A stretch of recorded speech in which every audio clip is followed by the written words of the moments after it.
Hi folks, it's me MB back with another video, and today I got big upgrades for you. Not actually really big like other streamers have big upgrades with like 1 bazillion exalts smashed into the build, lol stomp whole content with one mouse click. No, that's not the big upgrades that I talk about, but I want to show you what I have planned for the build for today, for the upgrades that I can perform today. I will go through the path of building of the current version.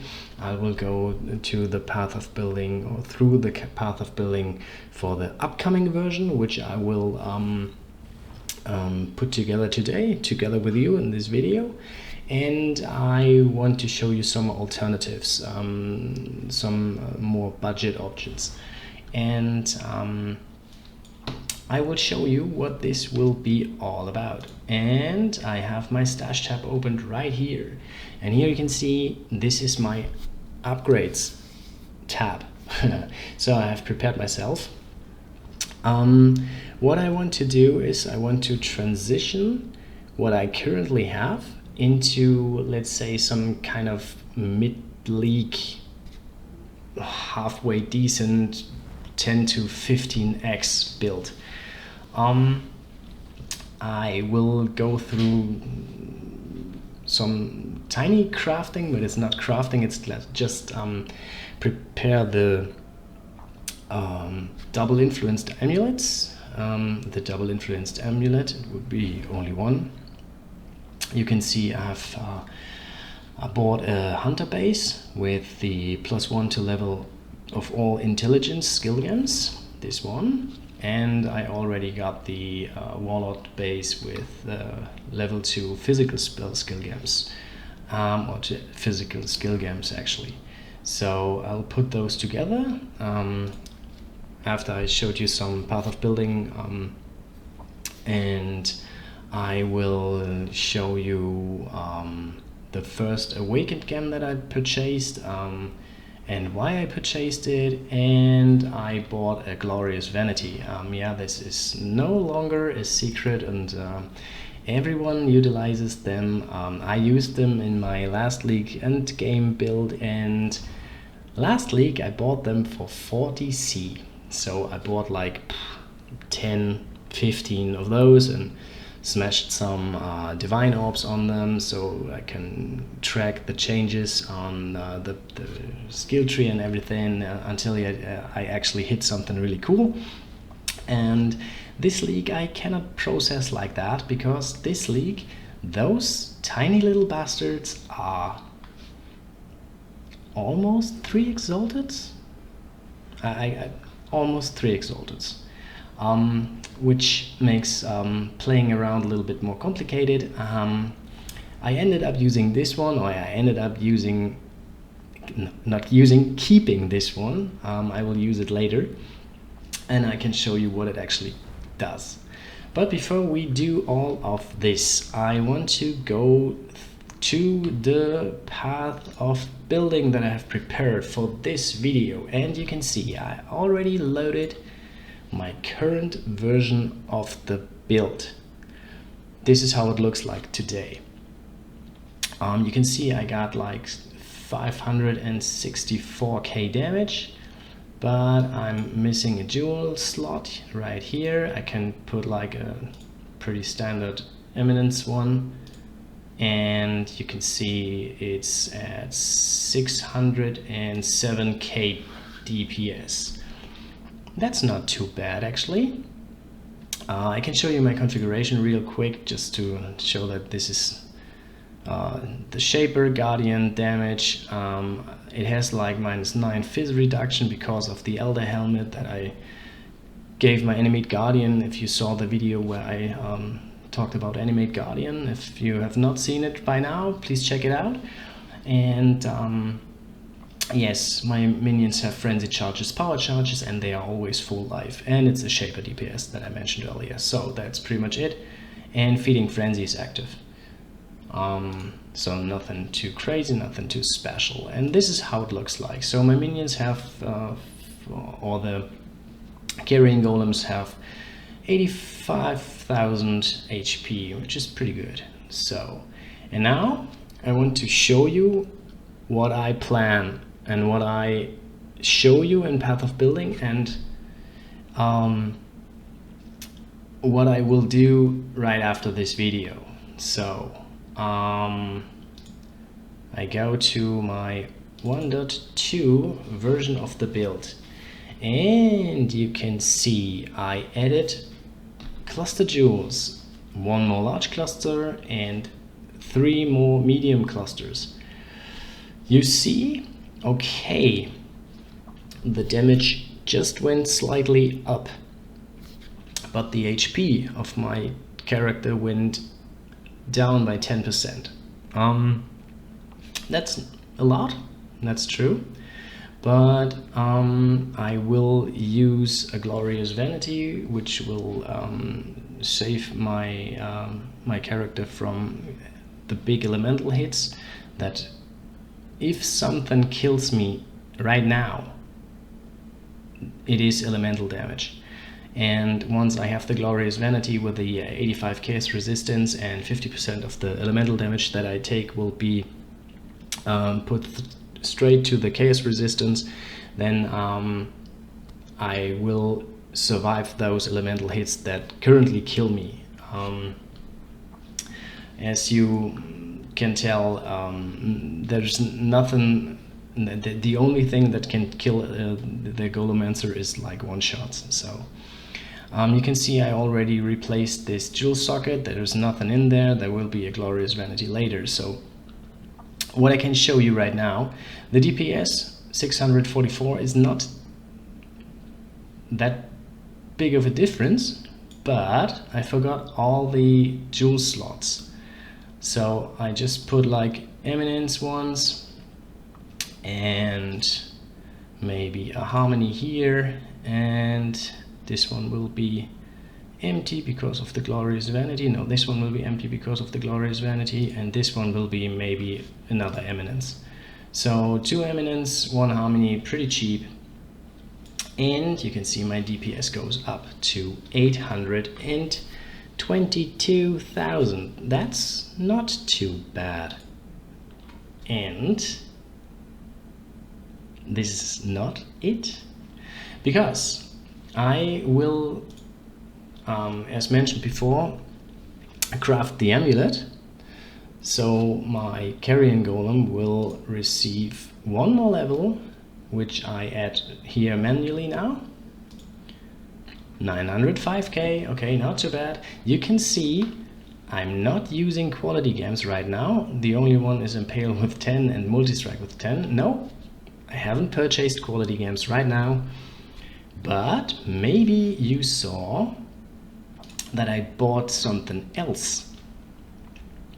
I bought an awakened melee physical damage support, and I choose this one because, in my opinion, this one is the best awakened gem to start with. It's not the cheapest of all that you can add, but it gives, in my opinion, the best benefit. And I can show you right now, because now it's pretty boring, nothing too special about this gem. Okay, it has more damage than the non-awakened one, but if you add quality to this, you can see it gets chance to intimidate enemies for 4 seconds, and the skills deal increased physical melee damage.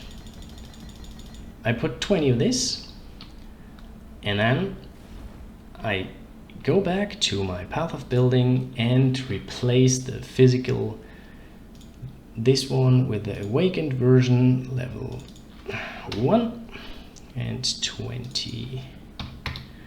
And you can see, okay, 3 exalted gem, only 20k DPS increase, but you have to check.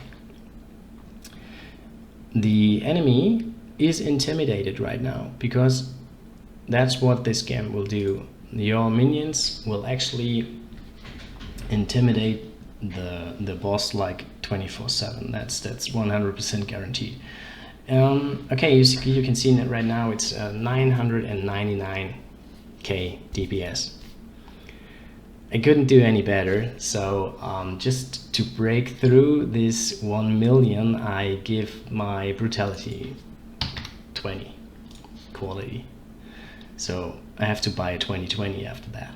And then you can see, boom, we're up to this magic number, 1 million DPS per Carrion Golem. Path of Building DPS, that's not the true DPS. Normally you would say, oh yeah, well, true DPS is way lower and of course blah blah blah, but in this case it's not. The true DPS is way higher than that. I talked about it in my previous videos.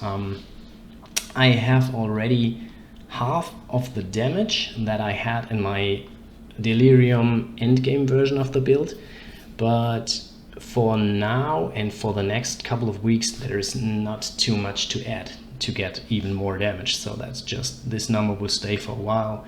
I can do some little tweaking, and but that's pretty much where it will stay for at least a couple of weeks, I guess. But I think it's pretty cool. And there's one thing that, as I see it right now, I forgot. I do have a good friend, and I talked about him. It's the Animate Guardian. And the Animate Guardian, he has gloves with curse on hit, vulnerability. And if you check this one too, so if the Animate Guardian is up at the boss and hit him like crazy, he gets the vulnerability debuff or the curse, and then you're at 1.1 million Shepe DPS. And that's pretty good, I guess. Or not I guess, I know that's pretty good. So that's about it for the Path of Building part. I just fly over the cluster jewels that I have put in my tree, or at least on the Path of Building side. I start with the large ones. I crafted them myself, and I used the quarry farming method, which is super effective for cluster jewel crafting. But that's all it really is. It's super effective, and you can make a ton of money there if you enjoy doing low-level content all over and over and over again. I really hate this. I really freaking hate this. That reminds me so bad of the Betrayal League, where everyone just ran through the harbor bridge just to get it that flat. No man, no, that's not what I want to continue doing, so I stop here. I have what I want. I will do some cluster jewel crafting when I have higher item level bases. Those are pretty cheap ones, item level 59 this one and 58 this one, so they cannot even roll the primordial bond, and they cannot roll the vicious bite. If you want vicious bite, you need an item level 75, and if you want primordial bond, then you need a cluster jewel with at least item level 68. That's what you need to know if you want to craft them, but I didn't see the point right now. I don't really utilize primordial bond. I didn't in my endgame build last league, and I won't do it right now, so for that reason I just used those. You might argue, well, MB, why didn't you use a cluster jewel with what is it called? Call to the Slaughter as a third notable, because Call to the Slaughter is 15% increased damage. All the other affixes, prefixes don't really matter for us. So now the recently created minions have increased attack speed and all that. that doesn't apply because we don't resummon our minions that often. So the 5% increased damage that you get more instead of like this notable here or this small passive with 10%, yes, of course, you can argue about this, but I can show you why it's irrelevant. If you see, like, for example, this one here, there you get some additional stuff to your small passives, especially the increased attack speed and cast speed and the life rec one. And this, in my opinion, is more, it adds more value to the build than the 5% increased damage from the notable. But of course you can go the other route. You can go for this cluster jewel, Call to the Slaughter, Renewal, Rotten Claws, and maybe like augment chaos resistance to it or whatever. There's an open suffix, so you could easily do that, but I didn't, or I won't. I will not in the future. I did this one, but okay. So the next one, the medium cluster jewels, pretty straightforward. Just look for the 5 maximum passives, so 4 or 5 passives, and go for Dread March, Renewal. Dread March and Renewal is, in my opinion, the best option for the medium cluster jewels. It adds 2 things that are pretty important. The Renewal, of course, with the life rec and the double damage, that's pretty much the biggest damage boost to the build. And it adds up if you add more of the Renewal clusters. And the Dread March has kind of the best of both worlds. It has good mitigation because it has an additional physical damage reduction, it has chaos resistance, and it has increased life. And on top of that, it has movement speed. And at some point of the build, you will come to the point where you just have enough damage. And so your minions jump around and one-shot everything. And the only thing that keep them that holds them back actively is movement speed, because they need time to travel from position A to position B, for example. So more movement speed, better clear. And that's pretty much it. If you have the damage, movement speed is king. That's what I think. And that's what I believe, and that's what I live in this build. So, okay. Now we pretty much come to the point where I can show you my Glorious Vanity.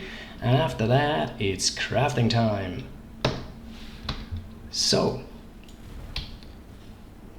pretty straightforward, pretty quick showcase of the Glorious Vanity that I end up using. Never mind the 3 dexterity requirement here.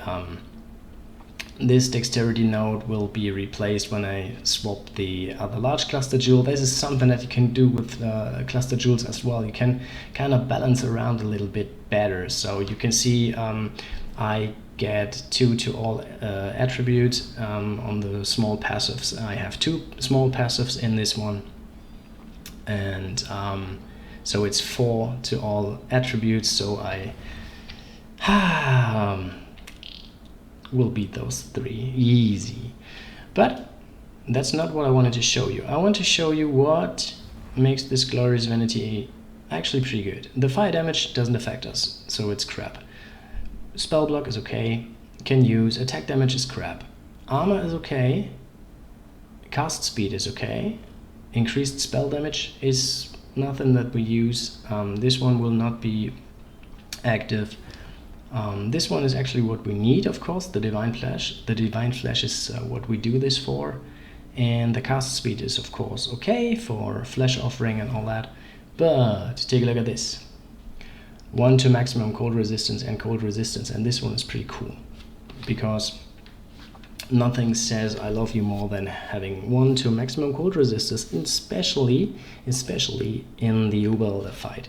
So that's what I think is a pretty good Glorious Vanity. You need the Xibaqua one to have the Divine Flash on major notables. So on keynotes actually. So that's the Glorious Vanity. And now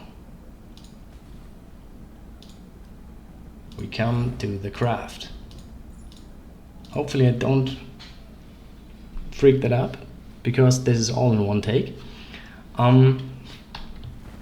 I want to keep the base with the anointment, so I destroy this one. So I check. There's only one hunter affix on this item, and there's only one warlord affix on this one. So wish me luck. Best results would actually be tier 1 life open suffix. Tier 1 life open suffix, that would be what I want. But let's see.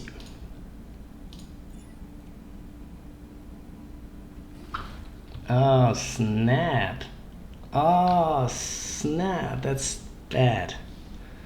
That's actually pretty bad.